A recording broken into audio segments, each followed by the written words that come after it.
Le billet d'humeur de Pierre Adonis.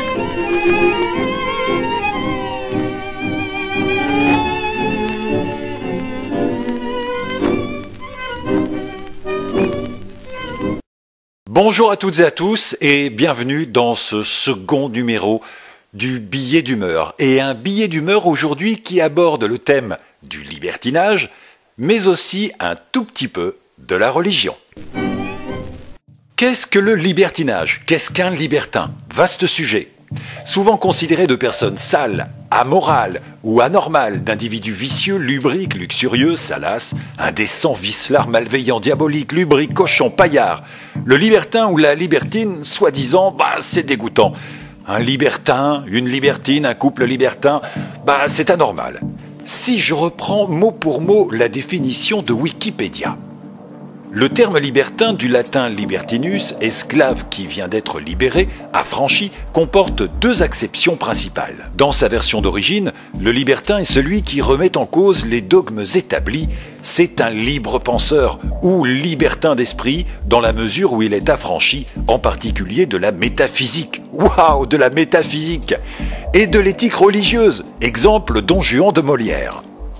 Jusque-là, tout va bien ou à peu près. Libre penseur, c'est même presque élogieux.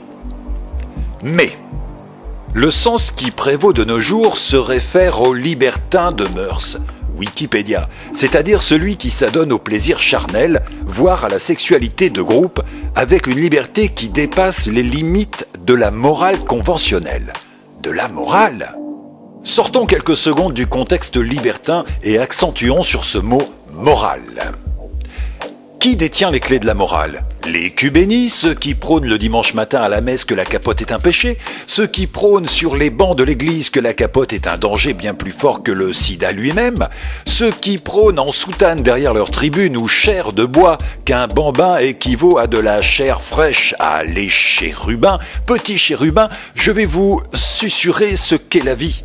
Mangez donc mon hostie, miam miam, mais surtout n'en dites jamais mot, jamais. C'est ce que vous dites parfois aux mômes que vous avez momifiés pour toujours et à jamais.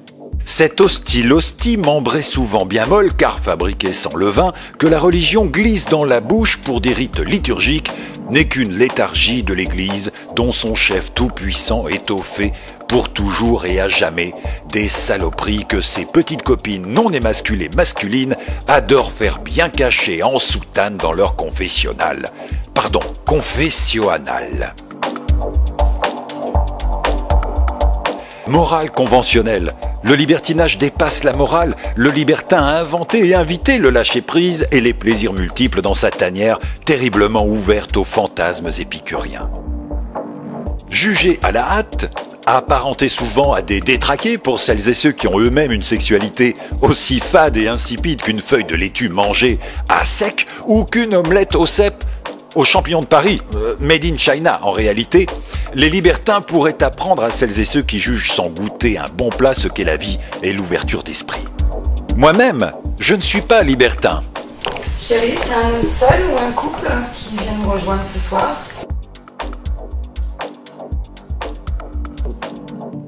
Donc, je viens d'avoir un texto du beau blague très bien monté. Tu m'avais fait une surprise.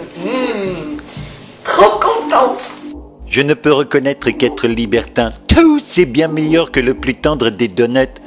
Les Simpsons eux-mêmes le seraient-ils? mais revenons à nos moutons, et je ne noie pas le poisson, enfin un tout petit peu. L'écuménie, c'est comme les politiques. Ils sont capables de dire qu'ils connaissent tout sur tout et vous annoncent d'un ton au naturel, sans additifs, brut avec un E de décoffrage qu'une chocolatine coûte 15 centimes d'euros. L'écuménie serait-il aussi réaliste que les impolitiques, ainsi que des tics sans tact bien gras qui se collent sur la peau avec une frénésie des plus impolis? Les libertins ont cette force de caractère d'aimer leur prochain. Imaginez donc la force mentale qu'il faut posséder pour accepter et aimer admirer sa femme, sa magnifique, avec un autre homme, ou son homme avec une autre femme. C'est de la générosité, tout simplement. Un don de soi, un amour pour les plaisirs partagés, un respect pour sa moitié. La jouissance mentale, car le mental est plus jouissif que l'acte lui-même, outrepasse le simple coït de base que bien des normaux, qui nous considèrent d'anormal, ont un mal de chienne à atteindre. Le rêve des mesdames frustrées et jalouses de nous, en réalité. La levrette est également une position, le saviez-vous? Ce n'est pas seulement une race de petits lévriers italiens.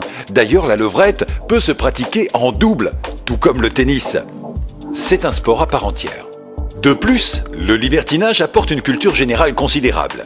Vous, cubéni, savez-vous que vous vous privez de jolis mots comme, ce n'est qu'un exemple, le mot candolisme ou candoliste, qui veut dire pratique sexuelle dans laquelle l'homme ressent une excitation en exposant ou en partageant sa compagne à un autre homme.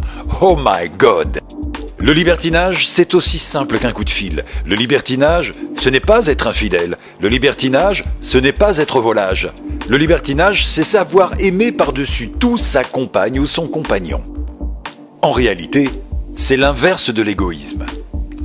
Ne vous fiez pas aux émissions ou documentaires racoleurs et vitriolés d'erreurs qui ne sont là que pour buzzer sur une philosophie de vie hédoniste ou en tout cas de plaisir au pluriel. Ce n'est pas la réalité. Être libertin, c'est jouir de la vitamine contenue dans les meilleurs fruits. Mon préféré est l'abricot. Non sec. Je ne suis pas fan de l'abricot cougar. De préférence à la police et velouté, laissant apparaître une chair ferme, légèrement humide.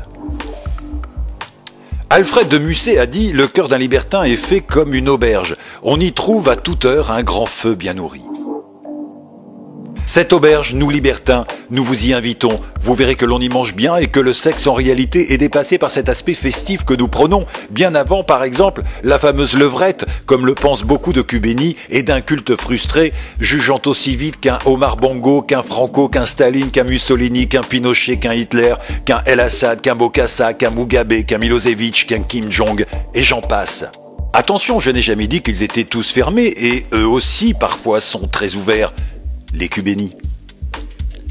Et puis il n'est pas nécessaire d'être croyant et pratiquant pour juger notre philosophie de vie. Là où il y a non-connaissance, il y a souvent jugement.